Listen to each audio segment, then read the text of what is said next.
हाँ चलिए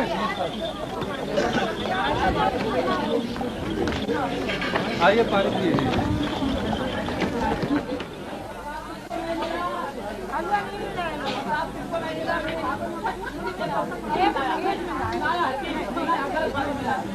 प्रसाद नहीं मिला भाई, आपको मिल गया।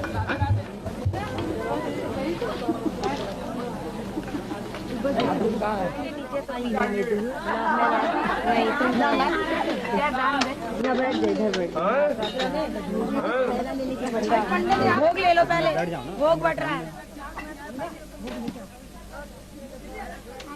राधे राधे। अगर दान दक्षिणा आप लोग सीधे सीधे न करेंगे तो चप्पल से दक्षिणा ली जाएगी।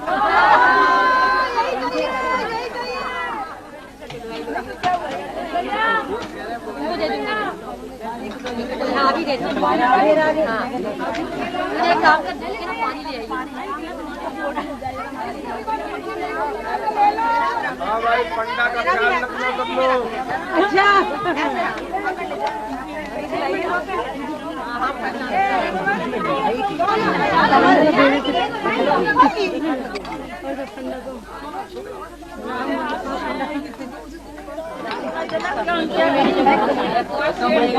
माला पहना के रुपया लेकर जाएगा। ला बच्चा ला।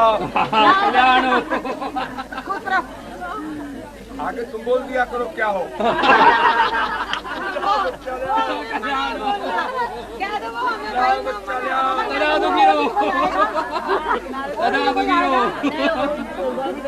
तुमको कुछ लेंगे देखना। जल्दी जल्दी निकालो भाई, जल्दी जल्दी।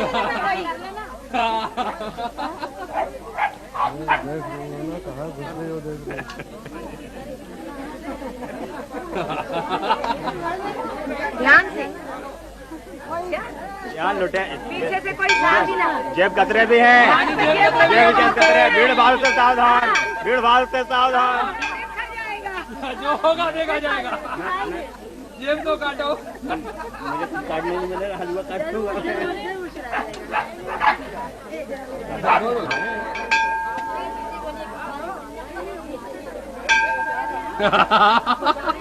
चीन में लंबे से कहीं भाग न जाए वापस। नियत खराब हो जाए। नियत खराब हो जाए। बैठ जाओ।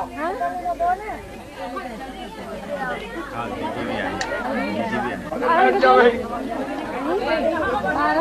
हाँ क्वेश्चन आवट देने बैठो।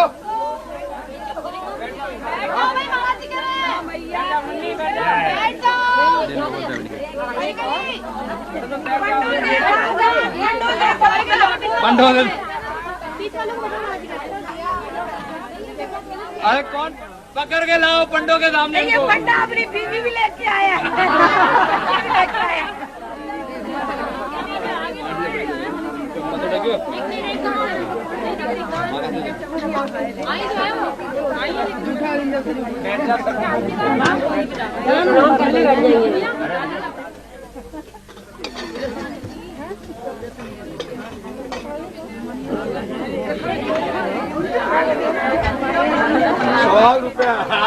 दक्षिणा का 100 रुपया ही होता है। जितना मिला उतना रखिए, कहीं और नहीं लेके जावे। ला ला जल्दी ला। दक्षिणा में डिस्टर्ब करती है। निकल जाओ, निकल जाओ, निकल जाओ। राधे राधे, तो कड़े राधे राधे। बाहर आइए ना। उसका हाथ बचाना। थोड़ा सा खिसक जाइए, थोड़ा सा खिसक जाइए, थोड़ा सा खिसक जाइए, फिर आ जाइएगा।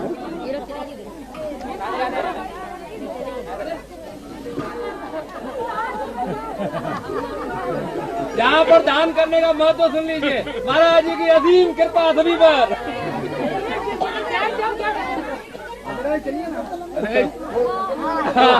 पीछे आ जाओ।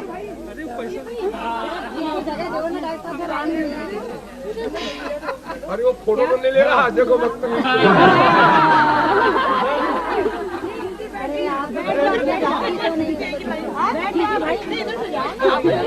फोटो आएगा चढ़े आ रहे कैसे बैठ जाऊँ देख रहे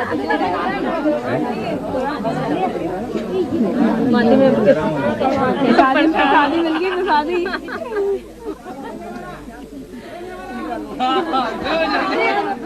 पहले दे दिए तो महाराज जी 500 को मिला ही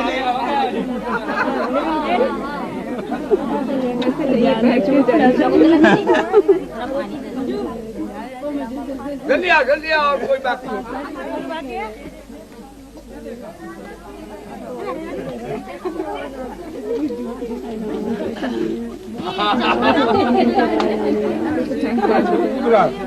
वो देते मुझे पता 10 दे आई मैं अगले होगा कि नहीं मेरी नहीं बोले क्या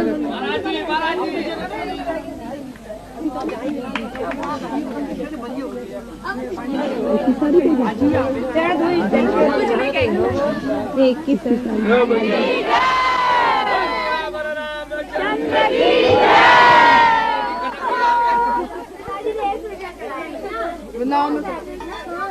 सही में गया था डिमोट सही में गया था वृंदावन में सलीम ठाकुर जी रहता कि झूठ मूठ में रहता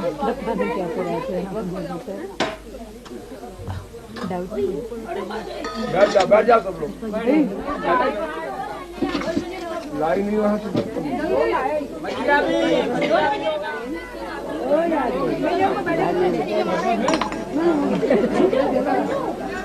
अरे अंदर बैठे हो काफी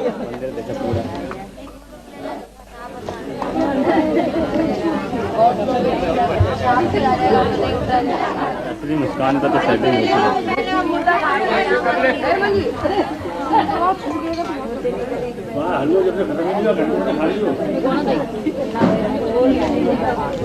काली का रोटी खराब करने आई।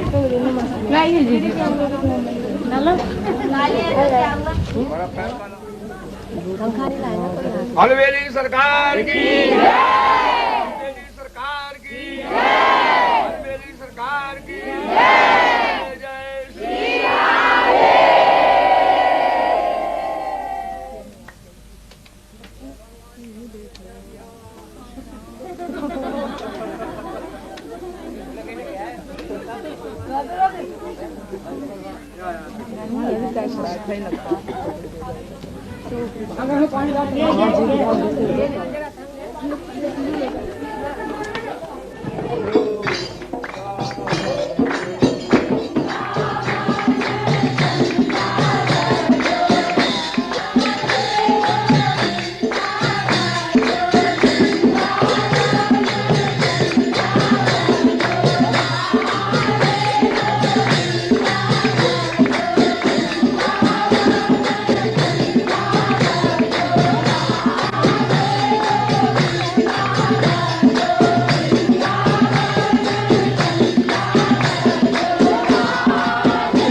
इस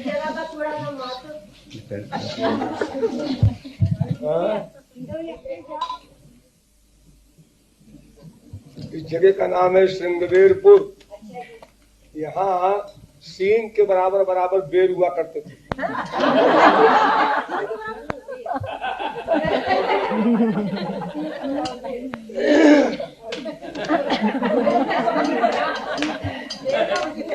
यहाँ पर अनंत कोटि ब्रह्मांड नायक, सर्वद्रष्टा, सर्वनियंता, सर्वसाक्षी, सर्वसुहृद, सर्वेश्वर, सर्वशक्तिमान भगवान ने हार मानी थी। ये वही जगह है। उन्होंने होड़ कर ली भक्त से, नाविक से, मल्लाह से। मैं गंगा पार जाऊंगा उतराई देकर। और केवट ने कहा ये नहीं हो सकता, उतराई ले करके मैं गंगा पार नहीं करूंगा, अन्यथा जब तुम्हारा नंबर आएगा भव सागर से पार करने का तो तुम भी उतराई मांगोगे। उस समय मैं क्या करूंगा? तुम्हारे पास तो मेरी नाव की उतराई देने का पैसा, रुपया, सोना सब कुछ है, लेकिन मेरे पास भवसागर से पार होने का कोई भी मूल्य नहीं है। अगर अनंत कोटि ब्रह्मांड भी दान कर दिया जाए तो भी स्पिरिचुअल हैप्पीनेस का वो मूल्य नहीं हो सकता, ईश्वरीय सुख का वो दान नहीं बन सकता। भगवान राम खड़े हैं, किंग कर्तव्य विमूढ़। मैं बिना उतराई दिए नहीं जाऊंगा। और नाविक कहता है मैं उतराई लेकर नहीं जाऊंगा, तुमको लेकर के, और ऐसे भी नहीं ले जाऊंगा बिना उतराई लिए। अजीब समस्या है। बिना उतराई लिए उस पार नहीं करूंगा और उतराई नहीं लूंगा, तुमसे और सबसे लूंगा। पार कर दे फिर पार नहीं करूंगा, ऐसे कुछ लूंगा। चालाकी भीतर भरी थी दिव्य प्रेम पाने की, लेकिन बाहर से भोलेपन की बात करता है। कहता है मैंने सुना है कि एक शिला, चट्टान तुम्हारे चरण के स्पर्श से स्त्री बन गई, अहिल्या। तुम्हारे पैर में ऐसा कुछ जादू है जिसको छुआ दो वो स्त्री बन जाए। और पत्थर जड़ वस्तु है, जब वो स्त्री बन सकती है तो फिर हमारी तो नाव लकड़ी की है, इसके स्त्री बनने में क्या देर लगेगी? तो तुम्हारा क्या, तुम तो स्त्री बना के चल दोगे। मैं एक स्त्री से परेशान हूं, दो स्त्री हो जाएगी तो क्या होगा? और फिर दो स्त्री हो जाए या न भी हो, मेरी रोजी रोटी इसी एक नाव पर निर्भर है। ये स्त्री बन जाए, गधी बन जाए, कुछ बन जाए मेरी नाव, तो मैं रोजी रोटी कैसे चलाऊंगा? इसलिए तुम्हारे चरण का स्पर्श नहीं होने दूंगा। अब राम की ऐसी समस्या आ गई, यहां नल नील तो थे नहीं, चलो भाई पत्थर डाल करके पुल बना दो। लंका में तो नल नील ने अपना कमाल दिखाया तो रामेश्वरम से लंका तक पुल बन गया। यहां क्या होगा? तो राम ने कहा नाविक से कि आखिर तुम क्या चाहते हो? उतराई चाहते नहीं हो और नाव पर बैठाने में तुम्हें डर लगता है। तो नाविक कहता है महाराज मुझे आपके चरण से डर नहीं है, चरण में जो धूल लगी है आपके वो खतरनाक है। ऐसा मैंने सुना है कि आपके चरण की धूल में वो जादू है, तो तुम्हारा चरण धोवा लीजिए, सब धूल में हटा दूं, फिर उसके बाद आप नाव पर बैठिए, फ्री पास कर देंगे आपको। राम को हार माननी पड़ी, स्वीकार करना पड़ा। उसने यहीं पर चरण धोए और उसके धोने की मंशा कुछ और थी, वो भी पूरी हो गई। और फिर राम को अपना सौभाग्य मानकर नाव में बिठाकर गंगा पार कर दिया। उसके बाद वो रामेश्वरम लंका तक गए, आप लोग जानते ही हैं। ऐसा है श्रृंगबेरपुर है। बोलिए श्रृंगबेरपुर धाम की राजा राम की जय।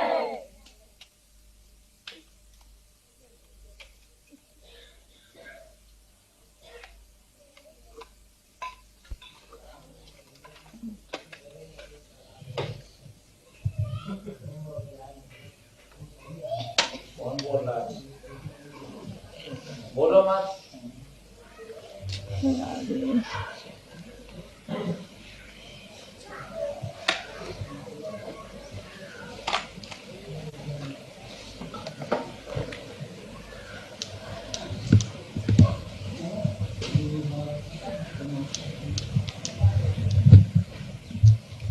वास्तव में ये बात नहीं है।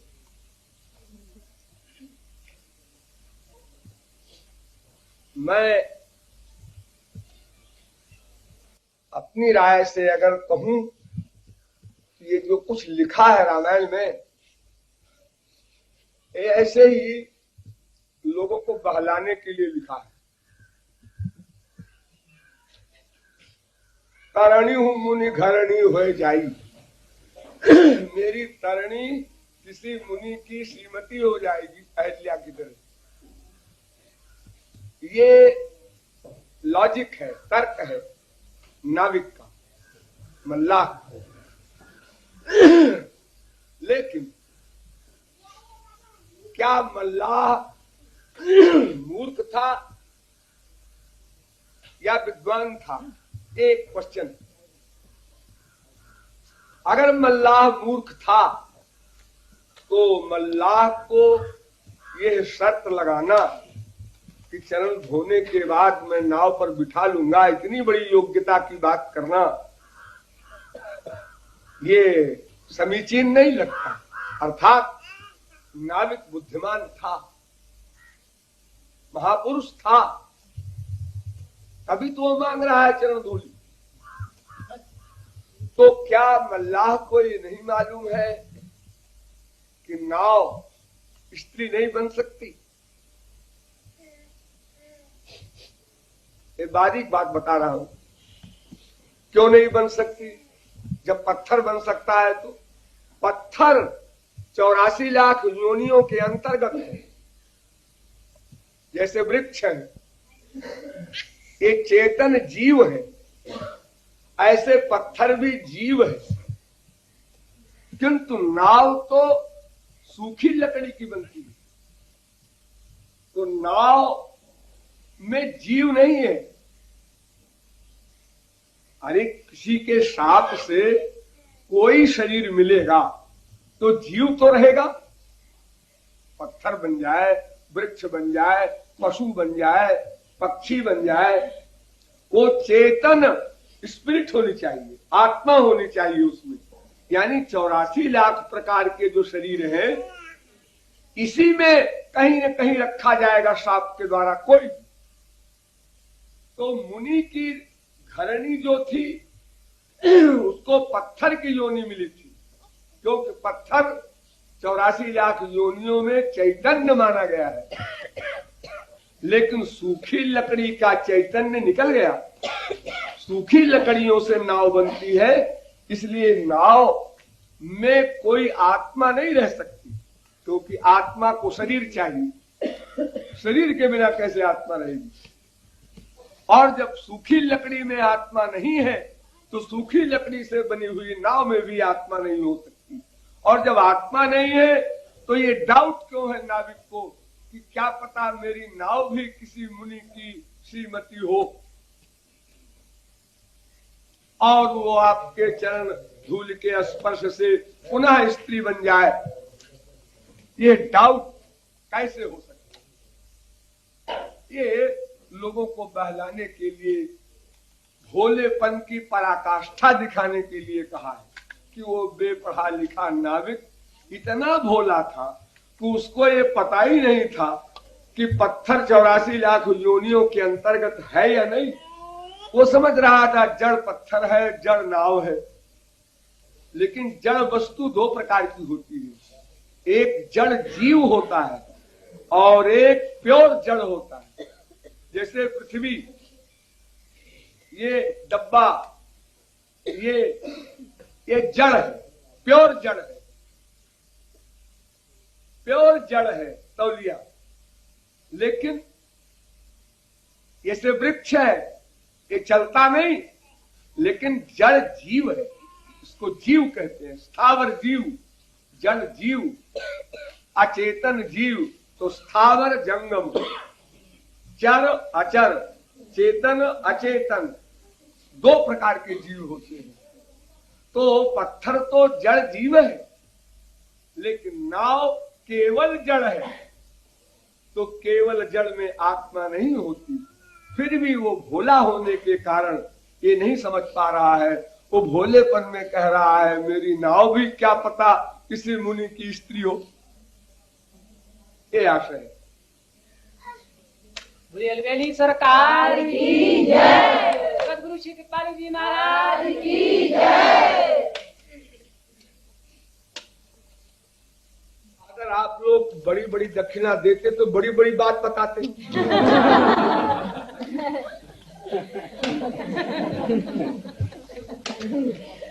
जैसे यजमान की भावना वैसे पंडा की नियत।